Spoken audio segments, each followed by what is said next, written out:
죽음 앞에 섰다가 살아난 사람들은 그 삶의 변화를 일으킨다고 합니다. 제가 지난주에 암투병을 마치신 어떤 권사님하고 함께 식사를 했습니다. 근데 이렇게 얘기를 하시는 거예요. 이전에 제가 얼마나 잘못 먹고 살았는지 이 과정을 통해서 알았노라고. 그래서 그 전에 그렇게 맛있게 먹던 걸 지금 먹지 않으신다고 이렇게 이야기를 하시는 것을 들었습니다. 여러분은 어떠십니까? 여러분은 만약에 여러분의 삶을 새롭게 다시 시작하신다면 여러분이 갖고 있는 소망은 뭘까요? 아마도 이전에 했던 실수를 절대 되풀이하고 싶지 않다, 이런 마음이 있으시지 않겠습니까?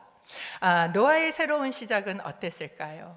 노아는 이전 시대의 실수를 눈으로 목격했습니다. 그리고 하나님의 심판을 경험했습니다. 그리고 그것이 얼마나 참혹하고 두려운 것인지도 알게 된 것이지요.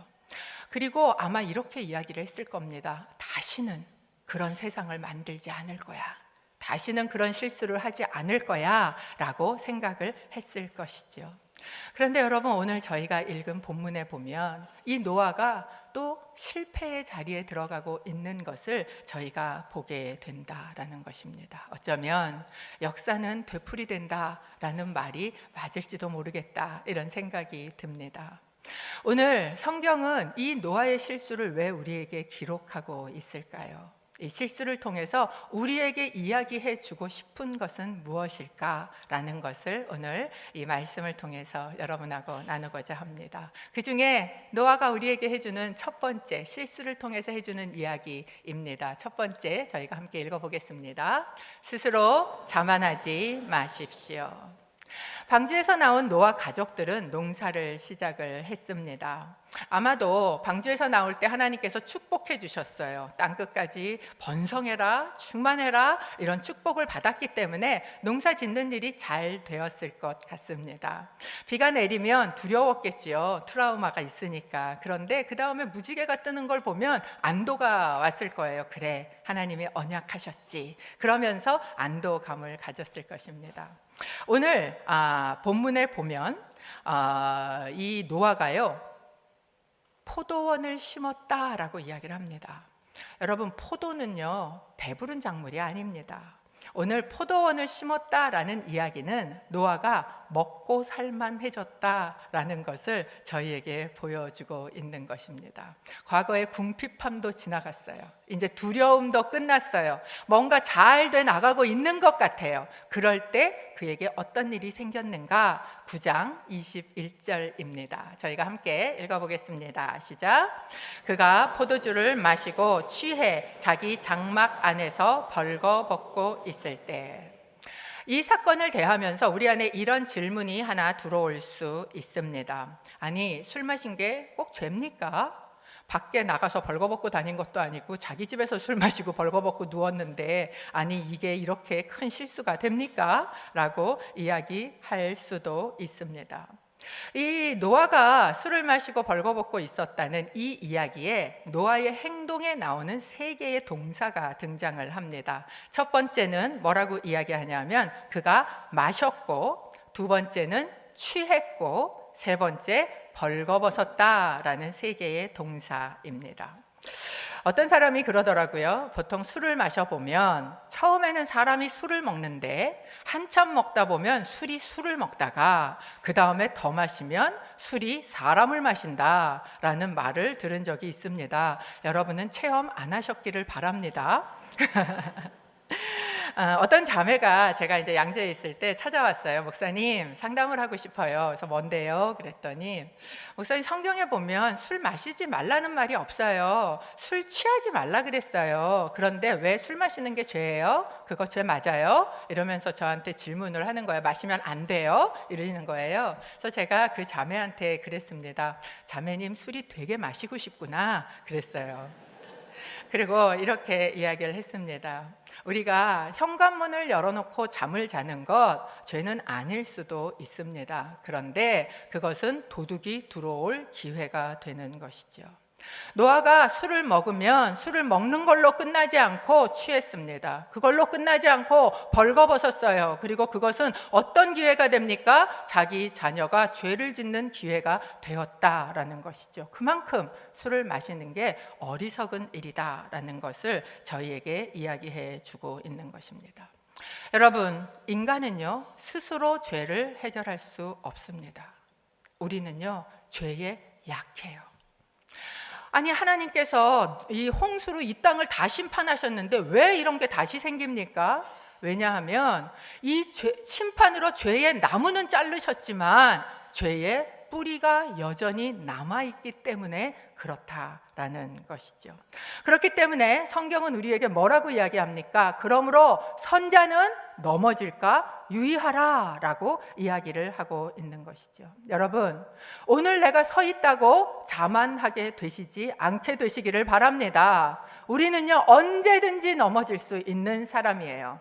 또 하나, 다른 사람에게도 너무 크게 기대하지 마세요. 그 사람도요, 나도 죄인이고 그 사람도 죄인이에요. 나도 얼마든지 넘어질 수 있고 그 사람도 얼마든지 넘어질 수 있다라는 것을 여러분은 기억하게 되시기를 바랍니다. 여러분, 죄에 대해 자만하지 마십시오. 두 번째, 노아의 실수를 통해 우리에게 이야기하고 있는 것 함께 읽어보겠습니다. 시작. 서로 허물을 덮어 주십시오. 이 사건 이후에 어떤 일이 일어납니까? 창세기 9장 22절에 보면 이렇게 이야기를 합니다. 함께 읽어봅니다. 가나안의 조상인 함이 자기 아버지가 벌거벗은 것을 보고는 밖에 있던 다른 두 형제에게 이 사실을 말했습니다. 자, 이 본문을 보면 또 이렇게 질문하시는 분이 계실 수 있어요. 아니, 벌거벗고 잔 아버지가 잘못이지, 그거 보고 나가서 말 좀 했다고 이게 저주까지 받을 일입니까? 이런 질문을 하시는 분이 계실 수도 있습니다. 오늘 본문에 노아가 벌거벗었고 이 함이 그의 하체를 보았다라는 이 단어는 성경에서 종종 어떤 성적인 행위를 묘사하는데 완곡적으로 사용하고 있다라는 것이에요. 그렇기 때문에 이 본문을 어떤 신학자들은 어떻게 해석을 하냐면, 아버지의 하체를 보았다는 건 아버지의 하체와 동등한 어머니를 범하는 근친상간을 했거나 아니면 아버지의 하체를 범하는 동성애를 저질렀다라고 이야기를 하고 있습니다. 뭐 그렇게까지 해석을 하지 않는다 할지라도 분명히 함이 아버지의 하체를 보았다라는 이 이야기는 어떤 성적인 일들이 있었다라는 것을 저희에게 이야기해 주고 있는 것이죠.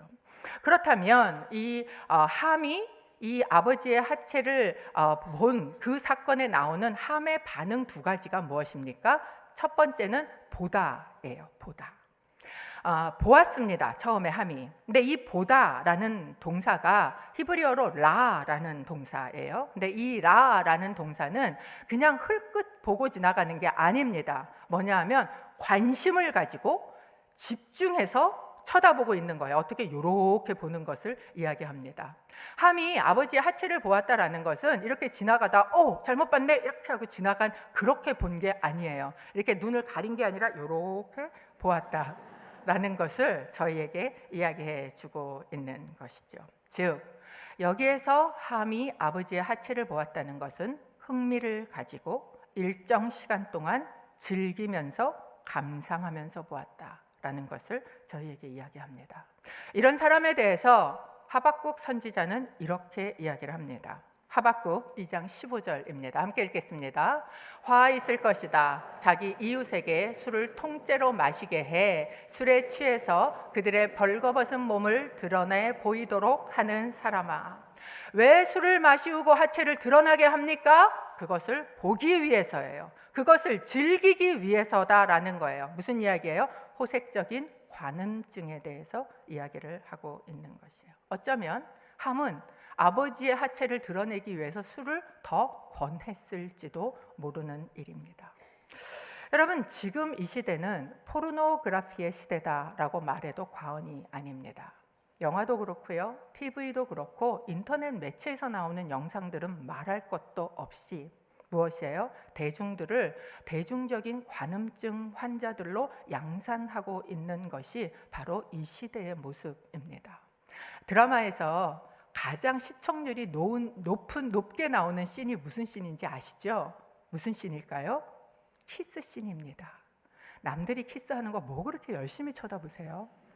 그런데 그게 시청률이 제일 높게 나온다라는 것입니다.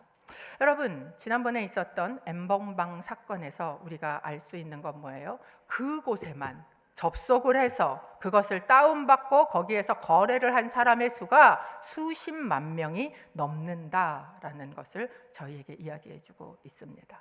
함의 죄는 그저 단순히 그것을 쳐다본 죄가 아니라 성적인 죄였다라는 것을 이야기하고 있는 것이죠. 두 번째 함의한 행동은 보고 그걸로 끝나지 않았어요. 나가서 형제들에게 말을 했다라고 이야기를 하고 있습니다. 노아 가족들에게 노아는 어떤 사람이었을까요? 노아 가족들에게요, 노아는 위대한 사람이었습니다. 의인이었어요. 자기 가족들이 죽을 뻔한 것을 구원하도록 한 그런 사람이 바로 자기의 아버지 노아였던 것이죠. 그런데 함이 어느 날 자기 아버지 노아의 실수를, 그의 약점을 목격하게 된 것입니다. 그리고 함이 어떻게 합니까? 밖에 나가요. 나가서 그것을 폭로합니다. 그것을 비난합니다. 그것을 정죄했다라는 것이에요.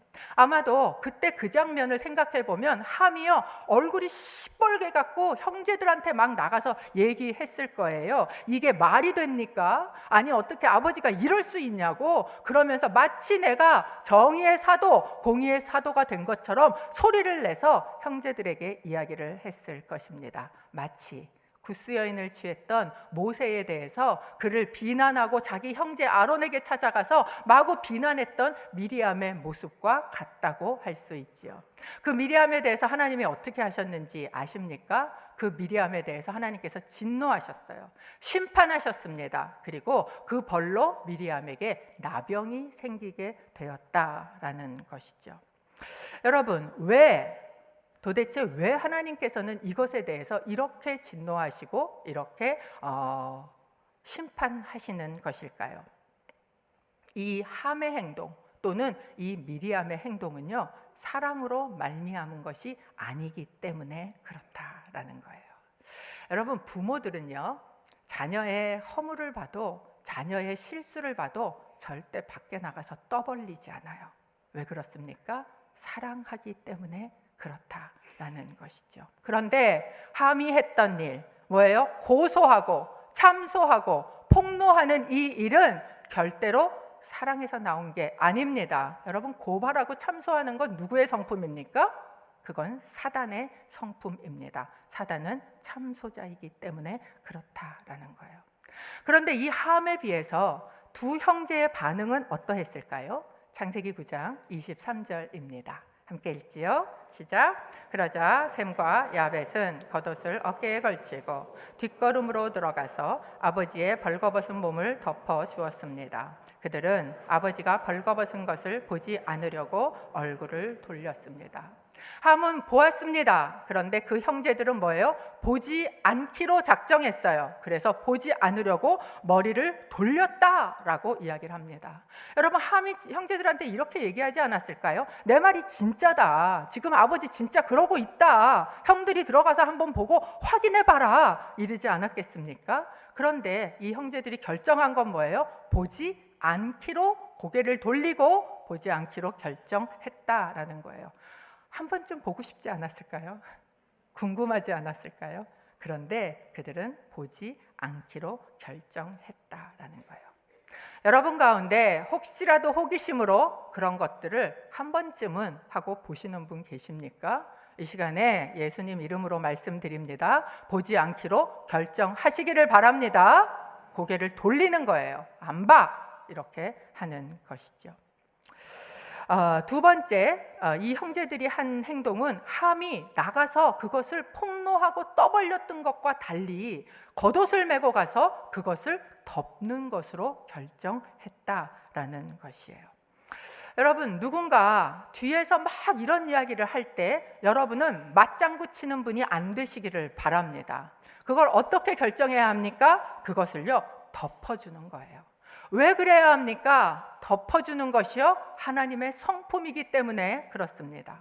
베드로전서 4장 8절은 이렇게 이야기를 합니다. 함께 읽습니다.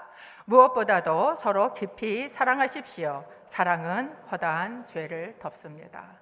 하나님은 사랑이세요. 그렇기 때문에 하나님의 성품은 어떻게 하세요? 덮어주신다라는 것이죠. 그렇기 때문에 하나님의 성품으로 반응하는 사람은 이 허물을 보았을 때 어떻게 반응합니까? 덮는 것으로 반응한다라는 것입니다. 여러분, 여러분의 가족의 허물이 보이십니까? 덮어주시기를 바랍니다. 특별히 여러분의 아버지의 잘못도요, 여러분 덮어주세요. 용서해 주십시오. 물론 그 사람이 잘못했을 수 있어요. 그런데 그 사람을 우리 가정의 아버지로 세우신 분은 하나님이시고요, 그 하나님은 우리의 아버지 되시는 분이시기 때문에 그래요. 그래서 아버지를 용서할 때 그때 하나님하고의 관계가 회복이 되어진다라는 겁니다. 한 25년 전인가요? 저희 남편이 아버지 학교를 했습니다. 그런데 그 아버지 학교를 하는데 한 주 동안에 너무 힘들어하는 거예요. 한쪽에서 너무 힘들어하고 끙끙거리고 울고 막 이러는 거예요. 그래서 왜 그래? 그랬더니 아버지한테 편지 쓰는 게 숙제래요. 근데 그게 너무 어려웠던 거예요. 그러면서 울면서 또 기도하면서 또 용서하면서 그 시간들을 다 해내고 그러고 나서 경험한 것은 무엇인가? 아버지하고의 관계가 풀리니까 자녀하고의 관계도 풀리는구나 라는 것을 경험했다라는 것입니다. 저는 여러분이 아버지하고 풀려지시기를 바랍니다. 덮어주세요. 용서하시기를 바랍니다. 그럴 때 하나님하고도 회복되고 우리의 자녀하고도 회복이 된다라는 것입니다. 교회는 어때요? 교회는 하나님의 가정입니다. 그래서 교회 안에서도 허물을 덮어 주십시오. 마치 내가 하나님의 사도인 것처럼 하나님의 이름으로 사람을 정죄하지 말게 되시기를 바랍니다. 여러분, 이 노아가 벌거벗었다라고 이야기하는 건 우리에게 뭐를 생각나게 하냐면 아담의 벌거벗음을 기억나게 합니다. 아담이요, 죄를 짓기 전까지는 벌거벗은 거에 하나도 알지 못했어요. 그런데 죄를 짓고 나니까 뭐가 드러났어요? 내가 벌거벗었다는 게 드러났다라는 거예요. 그런데 이 벌거벗은 아담에게 오신 하나님께서 벌거벗은 것을 폭로하지 않았어요. 벌거벗은 것을 지적하지도 않으셨습니다. 어떻게 하셨어요? 가죽옷을 지어서 그의 벌거벗은 것을 덮어주셨다라는 거예요. 왜? 이게 하나님의 성품이기 때문에 그렇습니다. 다른 사람의 실수를 대하는 우리의 태도는 어떠합니까? 하나님의 성품입니까? 아니면 사탄의 성품입니까? 여러분, 사랑으로 허다한 허물을 덮게 되시기를 주님의 이름으로 축복합니다. 이 함의 이러한 태도, 함의 이러한 죄에 대해서 그 결과가 무엇이었을까? 창세기 9장 25절 이렇게 이야기를 합니다. 함께 읽어봅니다. 그래서 노아는 말했습니다. 가나안은 저주를 받을 것이다. 가나안은 가장 낮고 천한 종이 돼 그의 형제들을 섬기게 될 것이다. 여기에 또 이렇게 질문하시는 분이 계실 수 있어요. 아니, 잘못은 함이 하고 저주는 왜 가나안이 받았습니까? 가나안 너무 억울한 거 아니에요? 이렇게 질문하시는 분이 계실 수 있습니다. 오늘 본문에 보면 저희가 이제 보면 이 다른 형제들은 그러지 않는데 함에 대해서만 유독히 가나안의 아비라는 말을 2번이나 반복해서 쓰고 있습니다. 이 이야기는 함이 억울하게 가나안이 억울하게 아버지 함이 잘못해서 저주를 받은 게 아니라 가나안도 함하고 결코 다르지 않기 때문에 저주를 받았다라는 것을 저희에게 이야기해 주고 있는 것이죠. 여러분, 이 창세기를 처음 읽은 원독자가 누구였을까요? 누가 이것을 처음 읽었을까요? 바로 출애굽을 하고 그리고 광야 생활을 거쳐서 이제 가나안 땅으로 들어가려는 이스라엘 백성들이 이 창세기 모세오경의 처음 독자였습니다. 그런데 그 사람들이 들어갈 이 가나안 땅은요, 비어있는 땅이 아니었어요. 그 땅에는 가나안 7족속이 살고 있었습니다. 이 가나안 7족속의 이름은 고스란히 다음 장에 나오는 가나안의 후손들 이름 가운데 등장하는 사람들입니다. 그런데 그 사람들이 어떻게 살았는가? 레위기 18장 27절에 그 사람들에 대해서 이렇게 이야기를 합니다. 함께 읽습니다. 너희가 살기 전에 살았던 그 땅의 사람들이 그와 같은 모든 가증한 일을 했기 때문에 그 땅이 오염됐다. 그 사람들이 살고 있는 그 행동은 가증한 모습이었어요. 레위기 18장은 그들의 가증한 모습이 어떤 것이었는지 굉장히 길게 나열을 합니다. 그것을 요약해서 여러분에게 말씀드리면, 첫 번째 근친상간, 두 번째 불륜, 세 번째 동성애, 네 번째 짐승과 교합하는 수간, 이런 정말 너무나도 가증스럽고 더러운 성적인 타락이 그 땅 가운데 있었다라는 거예요. 어디서 올라온 거예요?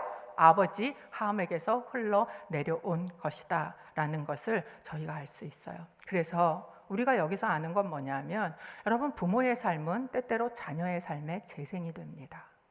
아버지에게 맞고 자란 아들이 나는 이를 갈면서 죽어도 아버지처럼 안 살아 했지만, 어느 날 보면 내가 아버지랑 닮아 있는 것을 발견하기도 한다라는 것이죠. 그렇기 때문에 참으로 우리가 두려운 것입니다.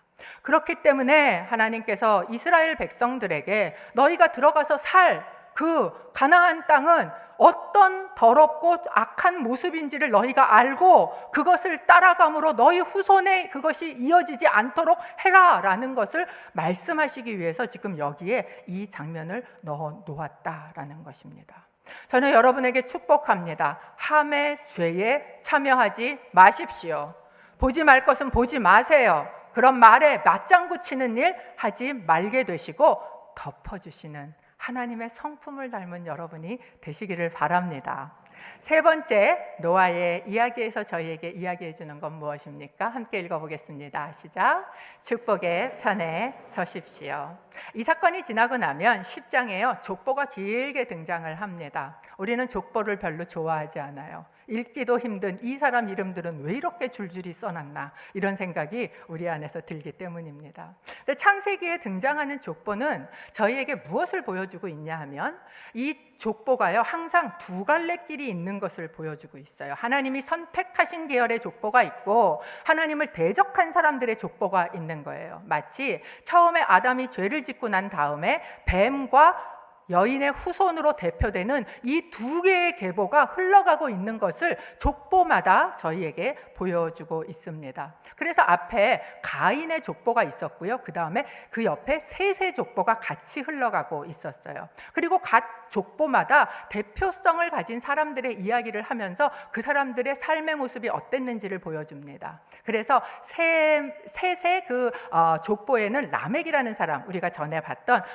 어떻습니까? 두려워하지 않고 교만하고 폭력적인 그 삶의 모습이 보였다면, 셋의 족보에는 에녹이라는 사람, 하나님과 동행하는 사람의 모습을 보여줍니다. 그리고 인류는 다 멸망한 것 같아요. 노아를 통해서 다시 새로운 인류를 시작했습니다. 그런데 똑같이 또 두 개의 계보로 흘러가고 있다는 걸 이 10장에서 보여주고 있습니다. 그래서 마치 이전에 가인의 족보처럼 함의 족보가 등장을 하는데, 이 함의 족보의 대표자로 나오는 사람이 누구냐면 니므롯이라는 사람이에요. 창세기 10장 8절에서 9절을 저희가 함께 읽어보겠습니다. 시작. 구스는 또 니므롯을 낳았는데 니므롯은 땅의 첫 용사였습니다. 그는 여호와 앞에서 강한 사냥꾼이었습니다. 니므롯처럼 여호와 앞에 강한 사냥꾼이라는 말도 이 때문에 생겨났습니다.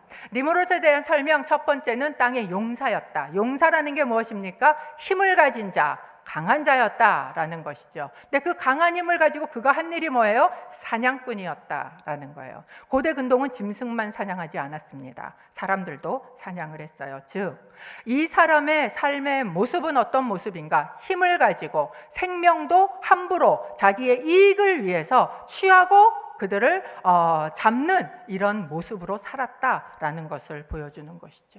왜 그의 모습이 그렇게 됐는가? 여기 보면 그가 여호와 하나님 앞에서라고 이야기를 해요. 좋은 거 아닌가? 라고 생각이 들 수 있어요. 근데 이 앞에서라는 전치사가 in front of가 아니에요. against입니다.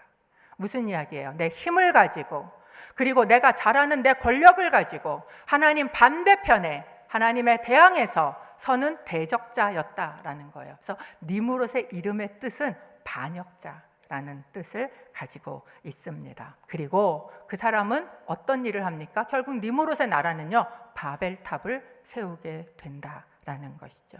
그런데 이 함의 족보와 다른 또 다른 계보가 있어요. 누구예요? 셈의 족보입니다. 함께 창세기 9장 26절에서 27절 읽어보겠습니다. 함께 있습니다. 그리고 노아가 다시 말했습니다. 셈의 하나님 여호와를 찬송하리니 가나안은 셈의 종이 될 것이다. 하나님께서 야벳을 크게 일으키셔서 그가 셈의 장막에서 살게 되며 가나안은 그의 종이 되게 하실 것이다. 셈의 계보의 가장 큰 특징은 무엇입니까? 이렇게 얘기해요. 셈의 하나님 여호와. 이 셈의 계보의 가장 큰 특징은 뭐예요? 하나님을 나의 하나님이라고 이야기하는 사람이에요. 하나님 편에 서는 사람이에요. 그래서 하나님을 나의 하나님이라고 이야기하는 그 사람, 이게 바로 셈의 계보에 들어있는 사람이다라는 것이죠. 그러면 야벳은요? 라고 질문하십니까? 여기 야벳에 대해서 이상한 말이 하나 등장을 해요. 이렇게 이야기를 합니다.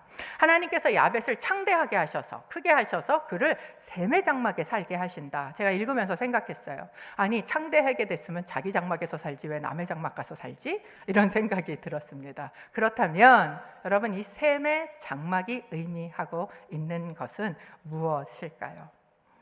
여러분, 이 10장의 계보가 나오고요. 이제 바벨탑 사건이 나온 다음에 11장에 셈의 족보를 다시 한번 정리해서 자세하게 나옵니다. 그런데 이 셈의 족보가 어디로 이어지냐 하면 맨 마지막 아브라함으로 이어지고 있는 거예요. 그리고 이 아브라함은 마태복음 1장에 가면 바로 아브라함과 다윗의 자손 예수 그리스도로 이어지고 있다라는 것이죠. 그래서 이 셈의 장막이라고 하는 것은 이 땅에 육신을 장막으로 입고 오신 예수 그리스도, 그의 육신을 찢어서 새 성전이 되어서 우리의 장막이 되신 예수 그리스도의 장막을 우리에게 보여주고 있는 것입니다. 그래서 하나님께서 마지막엔 어떻게 하는 줄 아세요? 요한계시록 21장 3절 함께 읽어보겠습니다. 보아라, 하나님의 장막이 사람들과 함께 있으니 그분께서 그들과 함께 거하실 것이다. 그들은 그분의 하나님이 백성이 되고 하나님께서 친히 그들과 함께 계실 것이다. 여러분, 여기서 계속 나오는 단어가 뭐예요? 함께, 임마누엘이에요. 예수 그리스도를 통해서 바로 셈의 장막을 치시고 마지막에 하나님은 자기의 백성들, 하나님을 나의 하나님이라고 이야기하는 그 백성들 위로 장막을 치시고 그들을 구원하신다라는 것을 우리에게 보여주고 있다라는 것입니다. 그렇다면 마지막으로 이렇게 질문하시는 분이 계실 것 같아요. 그러면 가나안의 후손은 다 완전히 망한 겁니까? 다 끝난 겁니까? 그렇게 이야기하실 수 있잖아요. 그런데 여러분, 가나안의 후손에 대해서는 하나님이 어떻게 하셨을까요? 우리는 라합이라는 사람을 알고 있습니다. 라합은요, 여부스 족속이었던 여리고 성에 살고 있던 가나안의 후손이에요. 그런데 이 라합이 어떻게 합니까? 라합이 하나님을 나의 하나님으로 선택할 때, 내가 하나님의 편을 선택할 때 그와 그의 집이 어디로 들어갑니까? 셈의 장막으로 들어가는 거예요. 축복의 계보 안으로 들어가는 겁니다. 그래서요, 이 라합이요, 어디에 등장을 해요? 심지어 예수 그리스도의 족보에 처음 등장하는 여인이 된다라는 것입니다. 무엇입니까? 축복의 통로가 되는 것이죠.